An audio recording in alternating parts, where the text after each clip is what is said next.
Hello anime fans, तो कैसे हो आप सब।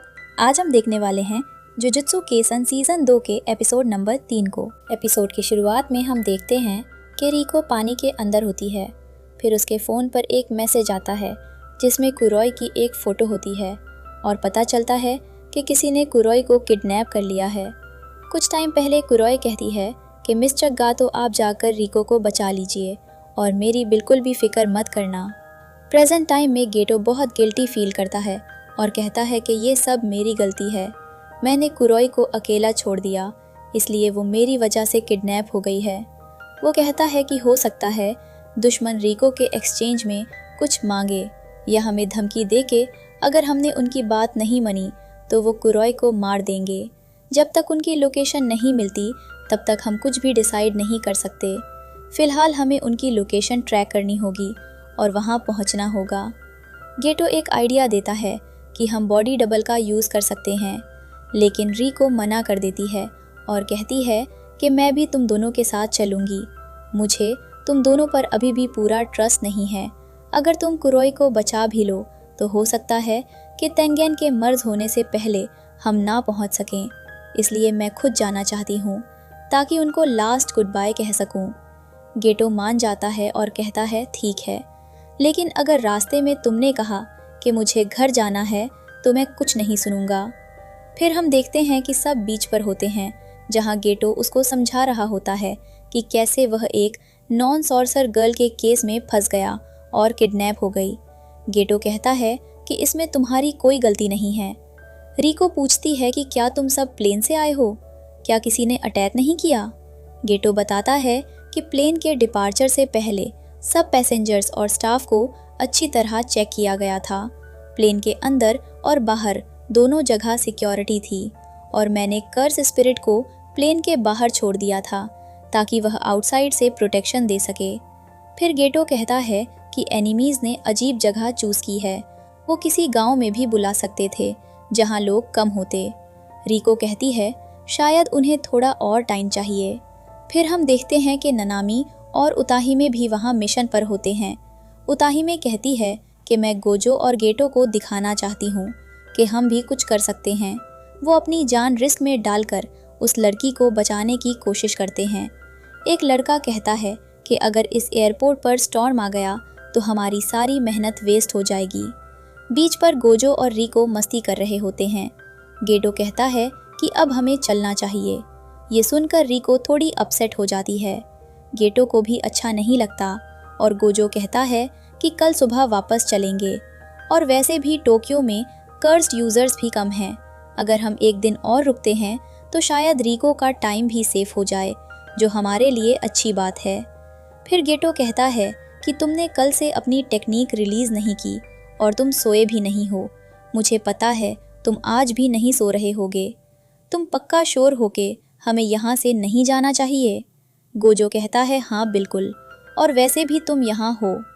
फिर हम देखते हैं कि उताहिमे ननामी से कह रही होती है कि हमें एक और दिन यहाँ रुकना होगा। ये सुनकर वो खुश नहीं होती। वो सब मिलकर थोड़ा घूमने निकल जाते हैं, कभी बोटिंग, कभी गार्डन और कभी एक्वेरियम। और फाइनली ये सब करने के बाद सब रिलैक्स हो जाते हैं। फिर सब लोग कहते हैं कि तुमने इस बार बहुत मेहनत की है। एक बंदा कहता है कि मुझे दोबारा बेबी सिटिंग मिशन पर नहीं जाना। तभी अचानक तोजी फुशिगुरो पीछे से आता है और गोजो पर अचानक अटैक कर देता है। ये देखकर सब शॉक हो जाते हैं।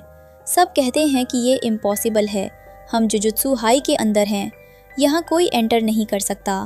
और गोजो पीछे मुड़कर कामली पूछता है कि क्या हम कभी मिले हैं।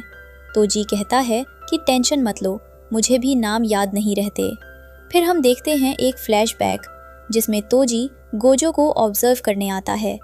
वह गोजो को इसलिए देखने आता है क्योंकि वह अपनी क्लैन का पहला बच्चा था जो 6 आइज के साथ पैदा हुआ था। वो पीछे खड़ा होता है, लेकिन जब गोजो टर्न होता है तो पहली और आखिरी बार होता है जब किसी ने तोजी को अपने पीछे महसूस किया होता है।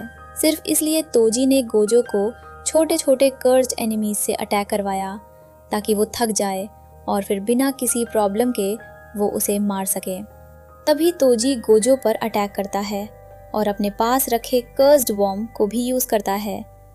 गोजो कहता है कि मैं ठीक हूँ, तुम दोनों रिको को यहाँ से ले जाओ, तब तक मैं यहाँ सब हैंडल कर लूँगा। फिर वो दोनों रिको को वहाँ से ले जाते हैं, लेकिन तभी तोजी दोबारा सामने आता है। वो नोटिस करता है कि गोजो की कंडीशन पहले से डिफरेंट है और उसके गले पर एक कर्स्ड स्पिरिट लिपटी हुई होती है।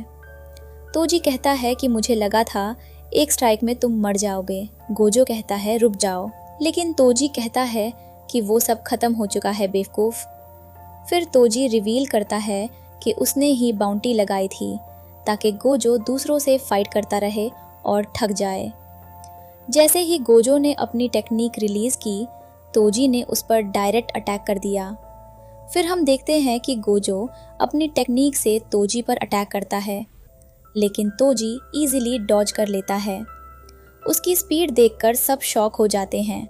सबको समझ आता है कि उसके पास कर्स्ड एनर्जी बिल्कुल नहीं है, सिर्फ फिजिकल स्ट्रेंथ है जो उसे एक्सट्रीमली पावरफुल बनाती है। फिर तोजी अपनी सोर्ड से गोजो पर अटैक करता है, लेकिन गोजो अपनी टेक्निक से उससे दूर फेंक देता है।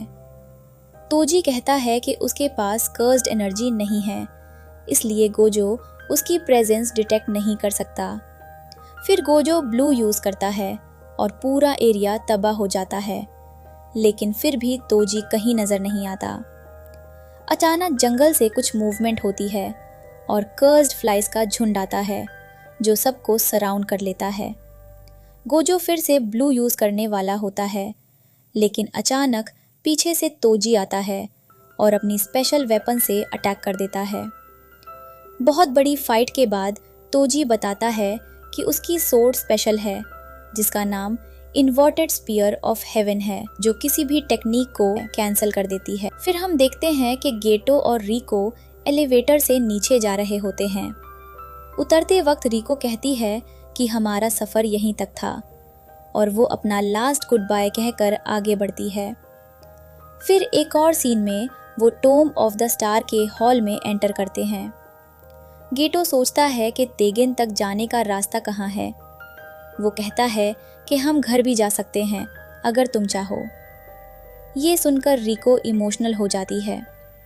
गेटो बताता है कि जब उन्हें ये मिशन दिया गया था तो उन्हें भी ये अच्छा नहीं लगा था, क्योंकि टेगिन के साथ मर्ज होने से रिको की जान जा रही थी। गेटो और गोजो ने इस बारे में बात की थी कि अगर रिको नहीं जाना चाहती तो वो टेगिन से भी लड़ सकते हैं, क्योंकि वो दोनों स्ट्रॉन्गेस्ट हैं। ये सुनकर रिको रोने लगती है।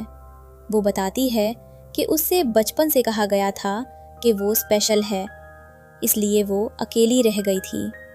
उसके पेरेंट्स भी नहीं थे, इसलिए उसने ज़िंदगी की ज़्यादा परवाह नहीं की। लेकिन जब से उसकी मुलाकात इन सब लोगों से हुई है, तब से उसमें जीने की चाह बढ़ गई है। वो रोते हुए कहती है कि मैं जीना चाहती हूँ। तभी अचानक तोजी आता है और उसके सर पर गोली चला देता है। ये देखकर गेटो शॉक हो जाता है। तोजी कहता है कि मैंने गोजो को भी मार दिया और अब तुम्हारी बारी है। फिर कर्स्ड स्पिरिट एक्टिवेट होता है और यहीं एपिसोड खत्म होता है। अगर वीडियो पसंद आई हो तो लाइक ज़रूर करना और कमेंट में अपनी ओपिनियन बताना। और हाँ, नेक्स्ट एपिसोड मिस नहीं करना। चैनल को सब्सक्राइब कर लो और बेल आइकन प्रेस कर दो। मिलते हैं नेक्स्ट एपिसोड में। Thanks for watching.